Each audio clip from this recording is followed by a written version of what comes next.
You probably hate me right now. You probably do, because this is something that I don't want to talk about. I wasn't thinking about talking about this, but as this whole topic started growing and consuming everybody on Canucks Twitter, I kind of feel that I kind of have to.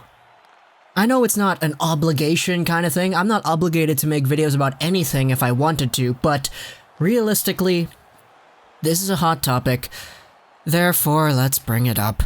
Howard Berger is a Twitter user who I am unfamiliar with. He was, apparently according to what I've heard, a former Toronto Maple Leafs beat reporter and somebody who has been around for quite a long time.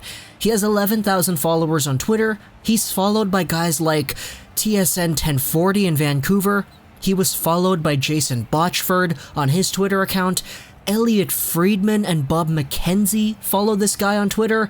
So there is some sense of legitimacy as to what he is amongst the Canadian hockey media space.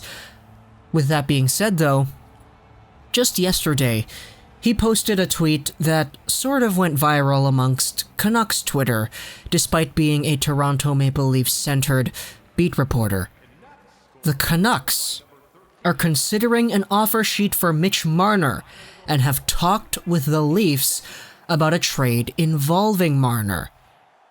And initially, when I saw this, I was like, okay, who is this guy? Who is he breaking? Why is he talking about this? Who are his sources? Is he legit? And for the most part, turns out he's got his own blog.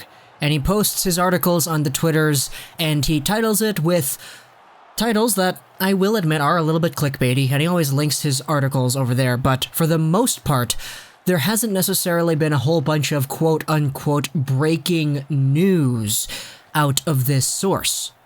He reposts the same link to the same article a few times with breaking news titles on it, so yeah. But for the most part, this Marner to Vancouver thing is new, and he's the first one to break it. So that's what got Canucks Twitter up in a stir. People are talking about, hey, offer sheets. Can the Vancouver Canucks even do that? They traded a first-round pick to Tampa in the JT Miller trade.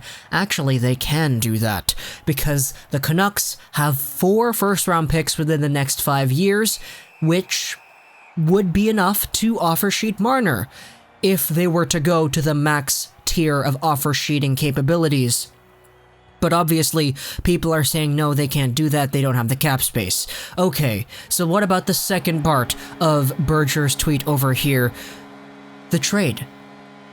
Are the Vancouver Canucks in a potential situation where they want to trade for Mitch Marner? And all the Canucks fans that I saw were saying, hey, you know, we could trade this, that, and the other thing, take a whole bunch of assets, send it over to Toronto, we get Marner, done, we got it. No, it doesn't work like that. I saw a whole bunch of Canucks fans saying, oh, you guys want Besser for Marner? No, that's too much. And that's ridiculous.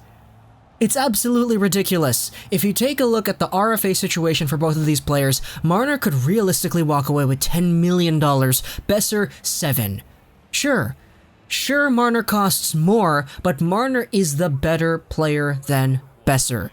And that is the bottom line here. Sure, in terms of value and cap percentage of all that stuff combined, you could say that Besser is at an equal level of value to Marner just because of the contracts and how those work out. But Marner is an elite playmaker. He's a borderline franchise player who has 100-point potential. Besser, sure, he has 40-goal potential, has 70, 80-point potential, but like, Marner is a superstar, and he will be a superstar for a long time. I'm not saying that Besser is not a superstar, but Marner will make the Vancouver Canucks better. So for any Canucks fans to sit out there and say, no, I wouldn't trade Besser for Marner, that's ridiculous. Now, Pettersson for Marner is a different story. I actually made a video early on in the year about Pettersson or Marner because it was a hot topic in my radio arts class, talking about whether or not you would rather have Pettersson or Marner, but Pettersson is a center, he has a high ceiling as well, so he's in a different echelon than even Besser. So Pettersson for Marner, that's a little bit of a different story. Not too sure how I would be feeling if that was a 1-for-1 thing, but for Marner and Besser combined, that is a complete win for Vancouver if that does go down. But the bottom line, it's not. It's not gonna happen like that. No way Toronto is giving up Marner for Besser. Sure, you have to add a few stuff if you're the Vancouver Canucks, but at the bottom of it all, I don't think the Canucks are in a position where they would be willing to sacrifice a whole bunch of future for Marner now. Sure, Marner is great, but the Vancouver Canucks have cap issues of their own, and they are worse than the Toronto Maple Leafs. At least the Toronto Maple Leafs have good players. They have $12 million in John Tavares. The Vancouver Canucks have $12 million in Louis Eriksson and Tyler Myers. So it's just a completely different situation here. I don't think the Vancouver Canucks are in a position to be willing to accept that as a possibility.